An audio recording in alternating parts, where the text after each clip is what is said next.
ଆହୁରି ପାଖକୁ ଯାଉନାହାନ୍ତି ଆଉ ପାଖକୁ ଯାଉନି ଆଉ ପାଖକୁ ନା ନା ଆଉ ଝରଣା ପରେ ମୁଁ ଜାଣିଛି ହାତ କୋଉଠି କୋଉଠି ପଛରେ ପଛରେ ଏହା ଦେଖିବା ମୁଖ୍ୟମନ୍ତ୍ରୀଙ୍କୁ ନେଇକି ଗୋଟେ ଚିଠି ମଝିରେ ଆସିଥିଲା ଦଳର ନେତୃତ୍ୱକୁ ନେଇକି ଗୋଟେ ପ୍ରଶ୍ନ ଉଠିଥିଲା ବର୍ତ୍ତମାନ ଆଜି ପୁଣି ଦଳରୁ ସିଏ ନିଲମ୍ବିତ ତାଙ୍କୁ କରାଯାଇଛି କେମିତି ଦେଖୁଛନ୍ତି ଆକୁ ନାଇଁ ମୁକିମଙ୍କର ଚିଠି କୁ ଦଳ ଇଏ ଦଳୀୟ ବିଶୃଙ୍ଖଳା ବୋଲି ବିଚାର କଲା ଏବଂ ତାଙ୍କ ଉପରେ କାର୍ଯ୍ୟାନୁଷ୍ଠାନ ହେଲା ସେ କଥା ଉପରେ ଯେତିକି ମୁଁ ଗୁରୁତ୍ୱ ଦଉନାହିଁ ଯେ ଭାରତୀୟ ଜନତା ପାର୍ଟିର ଇଏ ଗୋଟିଏ ରୀତିମତ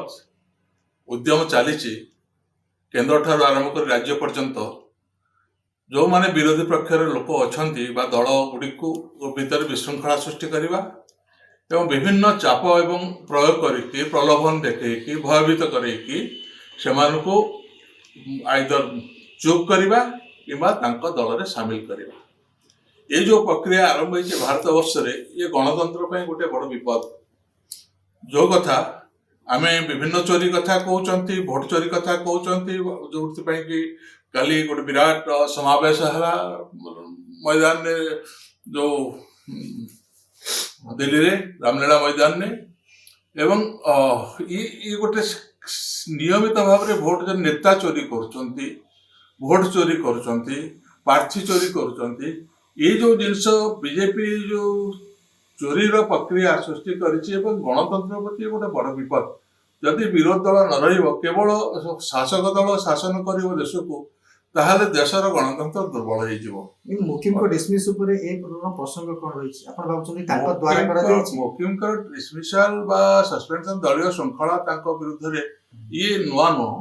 ଏହା ପୂର୍ବରୁ ମଧ୍ୟ ତାଙ୍କୁ ଦଳରୁ ସସ୍ପେଣ୍ଡ କରାଯାଇଥିଲା ଏବଂ ବର୍ତ୍ତମାନ ତାଙ୍କୁ ଦଳରୁ ବହିଷ୍କାର କରାଗଲା ସେ ଯେଉଁ କେତେ ଗୁଡ଼ିଏ ଅଭିଯୋଗ ଆଣିଲେ ସେ ଅଭିଯୋଗ ଗୁଡ଼ିକ ଅମୂଳକ ଏବଂ ଶୃଙ୍ଖଳା ବାହାରକୁ ଚାଲିଗଲେ ଲକ୍ଷ୍ମଣ ରେଖା ପାର ହେଇଗଲେ ଯୋଉଥିପାଇଁ କି ତାଙ୍କ ବିରୁଦ୍ଧରେ କାର୍ଯ୍ୟାନୁଷ୍ଠାନ କରିବା ପାଇଁ ବାଧ୍ୟ ହେଲା ଦଳ କିନ୍ତୁ ଆଜି ତ ମୁକିମ ପୁଣି ପ୍ରେସ୍ କନଫରେନ୍ସ କରି କହିଛନ୍ତି ସେ କଂଗ୍ରେସ ସାଙ୍ଗରେ ରହିବେ କଂଗ୍ରେସ ଚିନ୍ତାଧାରା ସାଙ୍ଗରେ ରହିବେ ଏବଂ କଂଗ୍ରେସ ନୀତି ଆଦର୍ଶରେ ତାଙ୍କର ବିଶ୍ୱାସ ରହିଛି ତେଣୁ ଯିବା ଆସିବା ଇଏ ବଡ଼ କଥା ନୁହଁ କିନ୍ତୁ ଇଏ ଯେଉଁ ପ୍ରହେଳିକା ସୃଷ୍ଟି କରୁଛନ୍ତି ଆଜି ଭାରତୀୟ ଜନତା ପାର୍ଟି ଶାସନ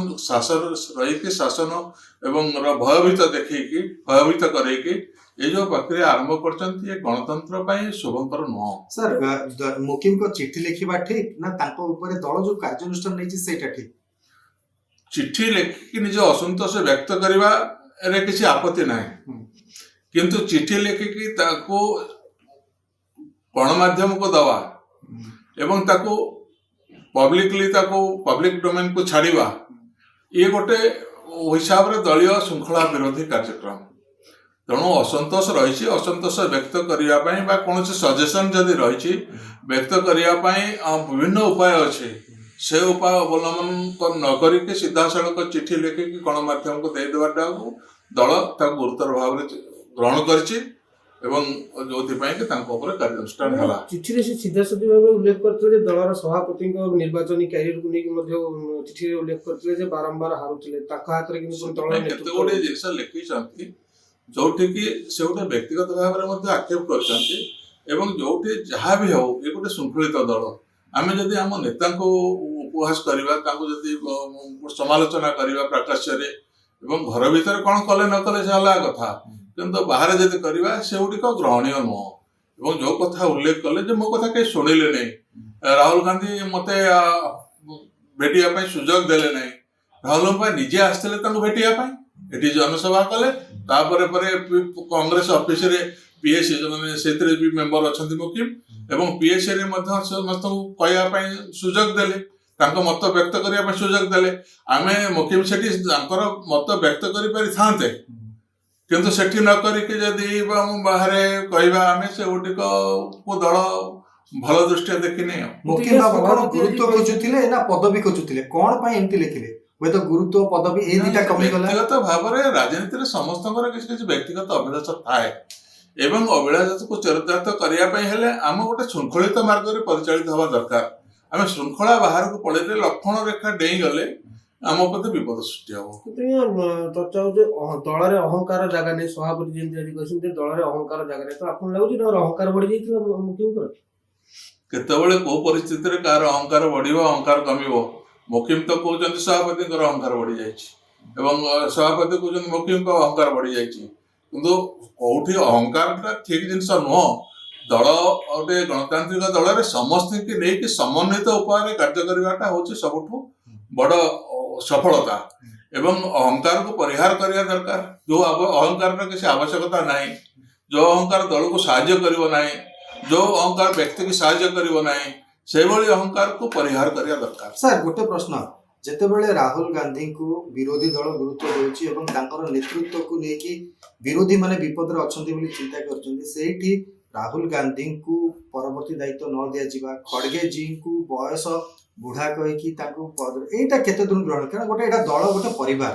କେତେ ଠିକ ଏଇଟା? ପରିବାର ଭିତରେ ଆମେ ଯଦି ସମାଲୋଚନା କରିବା ଆମର ଯୋଉମାନେ ଆଗଧାଡିର ନେତା ଅଛନ୍ତି, ତାହେଲେ ଇଏ ଗୋଟେ ଦଳର ଶୃଙ୍ଖଳା ଭଙ୍ଗ, କିନ୍ତୁ ସେ ସମାଲୋଚନାର ଗୋଟେ ସୀମା ଅଛି। ଆମେ କହିବା ହଁ କାର୍ଯ୍ୟ ହଉନାହିଁ, ଏଠି କଂଗ୍ରେସର ଯୋଉ ଦଳୀୟ କାର୍ଯ୍ୟକ୍ରମ ହଉନାହିଁ, ସଂଗଠନକୁ ମଜବୁତ କରାଯାଉନାହିଁ, ଏସବୁ ଅଲଗା କଥା। କିନ୍ତୁ ସିଧାସଳଖ ଭାବରେ ବ୍ୟକ୍ତିଗତ ଭାବରେ କାହାକୁ ଆକ୍ଷେପ କରିବା ଇଏ ଦଳ କେବେ ପ୍ରଶ୍ରୟ ଦେଇନି ଏବଂ ସେଇଟା ଗ୍ରହଣୀୟ ନୁହେଁ। ପରବର୍ତ୍ତୀ ପିଢି ସୃଷ୍ଟି କରିବା ଗୁରୁତ୍ୱପୂର୍ଣ୍ଣ ଥିବା ବେଳେ ପୁଣି ମ୍ୟାଡାମ ସୋନିଆଙ୍କୁ ଦଳର ଦାୟିତ୍ୱ ନେବା ପାଇଁ ଯୋଉ କହିବାଟା, ସଜେସନଟା, ଆପଣ ଜଣେ ମଧ୍ୟ ବରିଷ୍ଠ ସଦସ୍ୟ, କଣ କହିବେ? ପରବର୍ତ୍ତୀ ପିଢି ସୃଷ୍ଟି କରିବା ନା ପୁରୁଣାକୁ ଧରି ରଖିଥିବା, ସେ ଯୋଉ କହିଲେ ଯେ ମ୍ୟାଡାମ ସୋନିଆ ଆପଣ ଦାୟିତ୍ୱ ନିଅନ୍ତୁ? ବର୍ତ୍ତମାନ ତ ସୋନିଆ ଗାନ୍ଧୀ ନିଜେ ଚାହୁଁଛନ୍ତି ପରବର୍ତ୍ତୀ ପିଢି ଦାୟିତ୍ୱ ନିଅନ୍ତୁ ବୋଲି, ସେ ତ ଦାୟିତ୍ୱ ଦେଇଛନ୍ତି, ହସ୍ତାନ୍ତର କରିଛନ୍ତି ଦାୟିତ୍ୱ। ତାପରେ ଏବଂ ରାହୁଲ ଗାନ୍ଧୀ ସଭାପତି ହେଲେ, ବର୍ତ୍ତମାନ ଖଡଗେଜୀ ସଭାପତି ହେଲେ। ଖାଲି ତରୁଣକୁ ନେଇକି ରାଜନୀତି କରିହବନି କି ଖାଲି ପ୍ରବୀଣକୁ ନେଇ କୋଉ ଦଳ ବଢିବନି। ତେଣୁ ତରୁଣ ପ୍ରବୀଣ ନୂଆ ରକ୍ତ ଯଦି ନ ମିଶିବ, ଆମେ ସବୁ ରକ୍ତ କାଢି ଦେଇକି ନୂଆ ରକ୍ତ ଭର୍ତ୍ତି କରିବା ଦେହରେ, ତାହେଲେ ସିଏ ମଧ୍ୟ ସାହାଯ୍ୟ କରିବ ନାହିଁ ଏବଂ କହିବା ଯେ ନାଇଁ ଖାଲି ପୁରୁଣା ରକ୍ତରେ ଚାଲିବ, ଯୋଉମାନେ ଅଛନ୍ତି ସେମାନେ ଗାଦି ମାଡି ବସିବେ, ସେମାନେ ଛାଡିବେ ନାହିଁ, ସେମିତି ଦଳ ଚାଲିବ ନାହିଁ। ତେଣୁ ନୂଆ ପୁରୁଣାର ଗୋଟେ ସମ୍ମିଶ୍ରଣରେ ଦଳ ଆଗକୁ ବଢିବ। ଗୋଟିଏ ପିଢିରୁ ଆଉ ଗୋଟିଏ ପିଢିକି ନେତୃତ୍ୱ ନିଶ୍ଚିତ ଭାବରେ ଯିବ ଏବଂ ସେଥିପାଇଁ କାହାର କିଛି କରିବାର ନାହିଁ, ଇଏ ନ୍ୟାଚୁରାଲ ୱେରେ ନ୍ୟାଚୁରାଲ ପ୍ରୋସେସରେ ଯିବ, ଗୋଟିଏ ପିଢିରୁ ଆଉ ଗୋଟେ ପିଢି। ମୁକିମଙ୍କ ବହିଷ୍କାର ସୁଫିଆଙ୍କ ଉପରେ କିଛି ଇମ୍ପାକ୍ଟ ପକେଇବ କି? ନାଇଁ ସୋଫିଆଙ୍କ ଉପରେ କିଛି ପ୍ରଭାବ ପଡିବ ନାହିଁ ବୋଲି ମୁଁ ଭାବୁଛି, କାରଣ ସୋଫିଆ ଜଣେ ବୁଦ୍ଧିମତୀ ଝିଅ, ସିଏ ଦାୟିତ୍ୱ ନେଇଛନ୍ତି, କଂଗ୍ରେସ ଅତି ଦାୟିତ୍ୱ ସମ୍ପନ୍ନ ଭାବରେ ତାଙ୍କ କାର୍ଯ୍ୟ ସମ୍ପାଦନ କରୁଛନ୍ତି। ଦଳରେ ମଧ୍ୟ ସୋଫିଆଙ୍କର ପ୍ରତିହାର ରହିଛି, ତେଣୁ ସେ ନିଶ୍ଚିତ ଭାବରେ ଗୋଟିଏ ବାଲାନ୍ସ ନେବେ, ଘର ଭିତରେ ବାପା ବାହାରେ ଦଳ, ଆଉ କଣ। Thank you sir.